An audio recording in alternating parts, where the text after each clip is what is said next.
తెలియకుండా అదే ఒక పత్రిక కపూర్ ఫ్యామిలీ ఆఫ్ సౌత్ అంటూ మా గురించి ప్రస్తావించినప్పుడు భగవంతుడా, ఇది మా గొప్పతనం కాదు, నువ్వు ఈ ప్రజలు, నా అభిమానులు, ఈ ప్రేక్షకులు మమ్మల్ని ఆదరించారు కాబట్టి మేము ఈ స్థాయిలో ఉన్నాము, అనుకున్నది ఆ రకంగా సాధించగలిగాము అనిపిస్తుంది.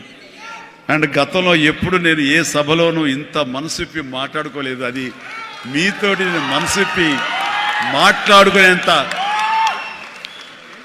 ఆప్తుల మధ్య ఈ ఆప్తా సంస్థ సంబంధించి నా గుండెని టచ్ చేశారు.